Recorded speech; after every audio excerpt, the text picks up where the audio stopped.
जैसे आप होमगार्ड का रिजल्ट का बहुत इंतजार था और इस रिजल्ट को और 4-5 दिन पहले आ जाना चाहिए था और शायद डिस्ट्रिक्ट वाइज बना रहे होंगे, कुछ ऐसी कुछ गड़बड़ ना हो, दोबारा चेक रीचेक ये सब चीजें बहुत सारा समय लग सकता है। मान लिया ठीक है, फाइनली अब रिजल्ट आप लोगों का आ चुका है। हालांकि इस रिजल्ट की डिमांड ये की गई थी कि ये कांस्टेबल के बाद आए और फाइनल तो कम से कम कांस्टेबल के बाद आए तो ज्यादा अच्छा रहेगा, क्योंकि अगर इसका फाइनल पहले आ जाता है तो फिर वो दिक्कत ही दिक्कत है।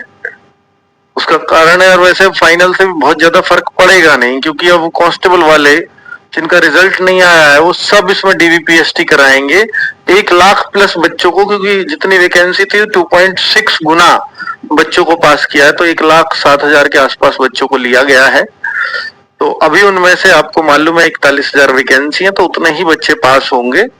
डीवीपीएसटी भी है और फिजिकल भी है, रनिंग भी है। तो मुझे लगता है कि इन 1 लाख में से 60,000 बच्चे तो फाइनली पास हो ही जाएंगे, 60-65,000 से ज्यादा होंगे भी नहीं। अब 60-65,000 सारे स्टेजेस को क्लियर कर जाएंगे, उनमें से 41,000 बच्चे छांटने, तो थोड़ी सी कट ऑफ फाइनल भी बढ़ेगी, पर वो बहुत ज्यादा नहीं बढ़ेगी, क्योंकि बहुत ज्यादा तब बढ़ी है जब ये 3-3 3.5 गुना ले लेते हैं।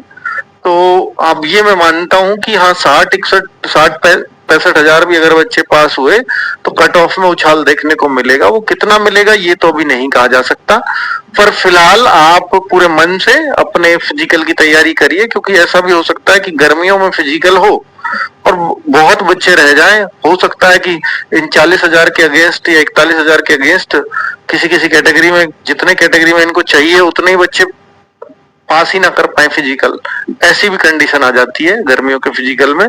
तो इसलिए ये बिल्कुल भी हताश ना हो कि अभी तो फाइनल और बढ़ेगी और इतना बढ़ जाएगी उतना बढ़ जाएगी, उन सब बातों को दिमाग में न लाएं। अब आपको मौका मिला है तो आपकी कोशिश होनी चाहिए कि मुझे ये स्टेज पार करनी है, अर्थात मुझे पहले डीवीपीएसटी अपना अच्छे से कराना है और मुझे रनिंग जरूर करनी है, क्योंकि जितने भी बच्चे डीवीपीएसटी में पास हो जाएंगे उन सबकी रनिंग होनी ही होनी है। और अब जो फिर मेडिकल के लिए बच्चे पास करेंगे तो ये उतना ही पास करते हैं जितनी इनके पास वैकेंसी है। चाहे फिर मेडिकल में अगर बच्चे रह गए तो ये कोई वेटिंग लिस्ट नहीं लगाते, ये उन सीटों को खाली छोड़ के अगली भर्ती में जोड़ते हैं। इस तरह का इनका एक प्रोसीजर है। तो इसलिए भाई अपना ध्यान रखना इस बात के लिए कि हम, अगर हमें मौका मिला है तो हम अगली स्टेज को पार करें अच्छे से। और अगर हम बात करते हैं, क्योंकि मैंने जो वीडियो बना रहा हूं तो बहुत सारे बच्चों को ये कंफ्यूजन है कि सर मेरे जो शिफ्ट में कितने मार्क्स बढ़े होंगे मेरे, क्योंकि बच्चों स्कोर कार्ड इन लोगों ने दिया नहीं है और स्कोर कार्ड का अभी ऐसा भी नहीं कि ये जल्दी है देने वाले हैं। फाइनल के बाद की ये बात करते हैं कि अभी भर्ती प्रक्रिया प्रचलित है तो उसकी शुचिता भंग हो जाएगी, इसलिए हम बीच में स्कोर कार्ड जारी नहीं करते। तो ये इनके साफ साफ शब्द होते हैं। हालांकि ये कहने के बाद और लिख के देने के बाद फाइनल के बाद भी जारी करें, इस बात की भी कोई गारंटी नहीं है। उसके लिए अभी चूंकि कोर्ट वगैरह बंद चल रहे हैं, तो उसमें जो मैंने आपको बोला यूपीएसआई के लिए हम स्कोर कार्ड का केस करने जा रहे हैं, तो वो हो जाएगा शायद कल या परसों में फाइल हो जाए केस, और 3 जुलाई को कोर्ट खुलेंगे तो सुनवाई भी उसकी बहुत जल्दी देखने को मिलेगी। अभी हम यूपीएसआई की लड़ाई लड़ रहे हैं, उसका कारण है कि उसमें कुछ प्रूफ है कि आपको स्कोर कार्ड इसलिए देना चाहिए क्योंकि एक बच्चा बहुत कम नंबर पे सिलेक्ट हो रहा है और एक बच्चा ज्यादा नंबर लाकर भी उसी कैटेगरी में उसी शिफ्ट में सिलेक्ट नहीं हो पाता। अब आप जो फेल कर गया ज्यादा नंबर लाकर भी, तो उसके मन में तो बहुत सारे सवाल रह गए। उसका स्कोर कार्ड तो आप फाइनल पे तो सिर्फ फाइनल वालों का दोगे ना, जो फाइनल तक पहुंचेंगे। जो इस स्टेज पे बाहर हो गया उसका तो आप कभी जारी नहीं करेंगे। तो हम कोर्ट में इसी बात को लेकर के लड़ेंगे। तो ये बच्चा भी तो एग्जाम दिया था, इसका क्या होगा? और आप यूपीएससी वगैरह का उदाहरण देते हो कि यूपीएससी में भी तो ऐसा ही होता है। तो यूपीएससी में भाई, यूपीएससी से आपकी तुलना नहीं की जा सकती कि यूपीएससी का मेंस डिस्क्रिप्शन बेस पे होता है।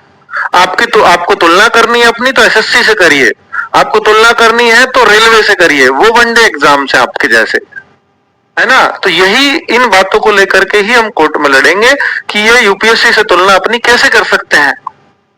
वहां तो इंटरव्यू भी है, उनकी शुचिता तो शायद इसलिए भी भंग हो जाती है क्योंकि इंटरव्यू में मुझे पहले ही पता होगा कि इसके मेंस में इतने मार्क्स है, तो बच्चा इंटरव्यू की तैयारी ही नहीं करेगा अच्छे से। उसी का इंटरव्यूअर ऊपर से ही अच्छी बात नहीं करेगा। जब उसको अपने मार्क्स पता नहीं है तो वो इंटरव्यू भी बड़े सहजता से करके आता है, रैंक 1 भी, है ना। तो इसलिए सुचिता वहां भंग होने का खतरा रहता है। आपके यहाँ नहीं है, क्योंकि आपके यहाँ इंटरव्यू ही नहीं है। आप अभी मार्क्स दीजिए, एक पेपर ले रहे हो आप, उसमें सुचिता भंग की बात कर रहे हो। पता नहीं कौन सा कानून है यूपी भर्ती बोर्ड का।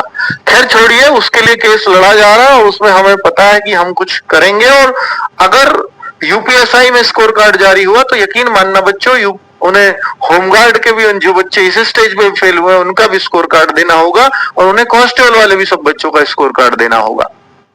बस बात है कि हम पे यूपीएसआई में थोड़े से सबूत आ गए हैं इस बात के लिए कि एक शिफ्ट में बच्चों के मार्क्स और वो सारा रिकॉर्ड हमारे पास है, इसलिए हम उस आधार पर मांग रहे हैं। अब आप कहो सर यूपी होमगार्ड के लिए भी केस करिए, कोई फायदा नहीं है।